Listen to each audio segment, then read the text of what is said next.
Okay, youth, today I'm going to tell you how we're going to make a graph that represents multiple data points using a website called Plotly. Now, normally we would make these graphs using Google Sheets. However, it's given us a little bit of a hard time, so we're going to show you how to make multiple plots using one single graph. So first you have to make sure you have your data points in an Excel spreadsheet like we do here. This is the Hoop Fever competition, which Mr. Campanile clearly dominated with the group that he played against. So we have our data placed into this Excel spreadsheet, and notice we have it set up so that we have our x-axis variable listed first, followed by our y-axis variable listed second. And we have a table for each set of data that we have collected there.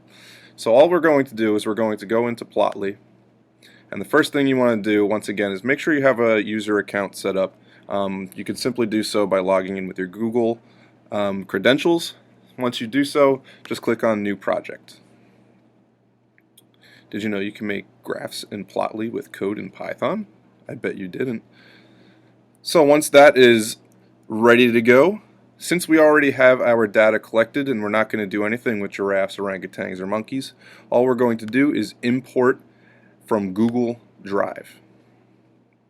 Now mine is telling me that the pop-up is blocked, so I'm just going to hit that again and just ignore that. Once I am in Google Drive, all I'm going to do is look for my spreadsheet. I'm looking for Hoop Fever. I'm going to click on that one, double click, and notice it imports all of my data. Now if you remember, I had 3 sets of data there, so you have to be careful when you're plugging this in because you can actually scroll over and I have all 3 sets of data ready to go. So now all I need to do is select what I want as the x variable and what I want as the y variable. We said the time was going to be on the x, so that is good. Shots made is going to be on the y.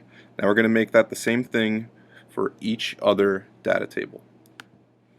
Now notice these are both yellow. That's because it's going to make 2 separate plots. So what you want to do is the x is okay being a different color. We want it represented by a different color line, but make sure our y-axis is the same color so they're plotted on the same graph.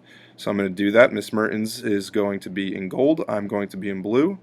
And then our second grader is going to be in green, but once again, make sure that the y-axis is in blue. So now you have your data table set up for all points of data. Then we're going to look over here. We're not going to use a line plot. Instead, we're going to use a scatter plot. And we're going to change that for each one of our individuals. So once I have scatter plot ready to go, all I'm going to do is click on the scatter plot button, and notice I have my 3 trends of data. Okay. So if you wanted to change your titles to represent different objects, so mine says shots made, you might want to write comp or something like that. You can change the title as you see fit over here in the legend. So maybe I'll say comp Mertens and the lowly second grader, who isn't so lowly in this example.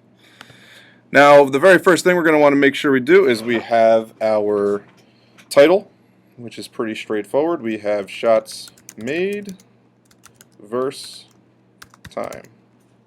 And you can easily change your x-axis to time in seconds. Make sure you include a unit.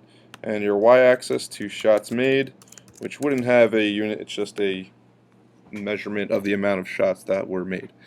Now that we have our graph all set to go, all we are going to do is make sure we have a trend line. So we're going to click on Fit Data down below.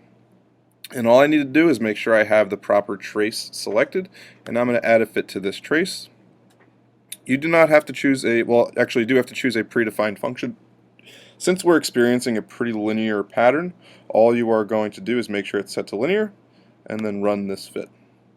Now notice when this box comes up, we have some information here. Now you're going to want to record this information somewhere on the side. Make sure you have the y-intercept value as shown here, as well as the slope represented by m. That is where you can find that.